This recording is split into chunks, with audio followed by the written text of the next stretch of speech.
بھلے آپ 5 وقت کے نمازی ہو اس کے بعد بھی آپ جہنم میں جاؤ گے. اللہ اکبر. That is a very scary حدیث. سوچنے کی بات ہے ایسا کون سا عمل ہے جو آپ کو 5 وقت کا نمازی ہونے کے بعد بھی جہنم میں لے کر جائے گا. یعنی ایسا کون سا عمل ہے جو آپ کو جہنم لے کر جا سکتا ہے بھلے آپ صدقہ اور خیرات کرتے ہو.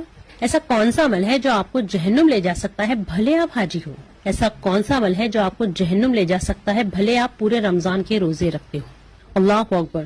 دیکھیے صحیح بخاری کی اس حدیث کو غور سے سنیں اور خود کو چیک کریں کہ کہیں آپ اس حدیث پہ پھر تو نہیں بیٹھ رہے ہیں. سنیے, رشتہ قطع کرنے والا جنت میں نہیں جائے گا. اللہ اکبر.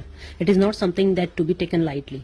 دیکھیے آج ہم دیکھتے ہیں کہ ذرا سی اونچ نیچ ہو جانے پر ہم اپنے ہی قریبی رشتہ داروں سے ناراض ہو جاتے ہیں, ان سے ٹوٹلی بات چیت بند کر دیتے ہیں, ان کے گھر آنا جانا بند کر دیتے ہیں اور ایک دوسرے کی غلطیوں کو معاف کرنے کی بجائے رشتے ختم کرنے کو زیادہ آسان سمجھتے ہیں. دیکھیے سگے بہن بھائی آپس میں ایک دوسرے سے اتنے ناراض ہو جاتے ہیں کہ آپس میں دشمن بن جاتے ہیں. آپ دیکھیں سگے بہن بھائیوں کے کورٹ میں کیسز چل رہے ہیں. اللہ اکبر. جبکہ حدیث میں کیا آتا ہے کہ رشتے جوڑے رکھنا آپ کو جنت کا اور رشتے توڑے رکھنا آپ کو جہنم کا حقدار بنا سکتا ہے. پھر بھلے آپ نمازی ہو, پرہیزگار ہو یا باقی عبادات پابندی سے کرتے ہو, بٹ اگر آپ نے رشتے توڑ رکھے ہیں تو پھر آپ جہنم میں جاؤ گے. یہ قرآن اور حدیث میں ملٹیپل ٹائم یہی لکھا ہوا ہے اور ہمیں یہی سکھایا گیا ہے کہ اپنے دل کو کینہ سے نفرت سے پاک رکھو, لوگوں کو معاف کرو, آپس میں مل جل کر رہو.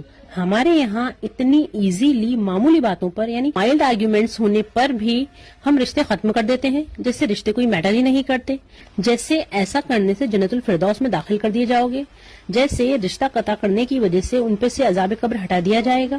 یعنی ہمیں لگتا ہے کہ رشتہ توڑنے کے باوجود بھی جنت میں انٹری ہمارے لیے کوئی مشکل بات نہیں ہے, جبکہ حدیث کے واضح الفاظ ہیں کہ رشتہ توڑنے والا جنت میں نہیں جائے گا. دیکھیے اگر آپ کے والدین یا جو بھی گھر کے بڑے ہیں اگر وہ کسی سے رشتہ قطع کر بیٹھے ہیں تو اس حدیث کو ایز اے ریمائنڈر گھر میں بڑے بڑے الفاظ میں لکھ کے لگا دیں تاکہ انہیں اپنی اصلاح کا موقع مل جائے اور وہ جہنم جانے سے بچ جائیں. کیونکہ حدیث میں یہ بھی آتا ہے کہ اپنے آپ کو اور اپنے گھر والوں کو جہنم کی آگ سے بچاؤ.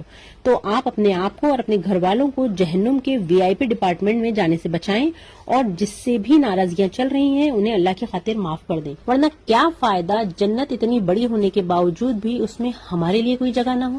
اللہ اکبر.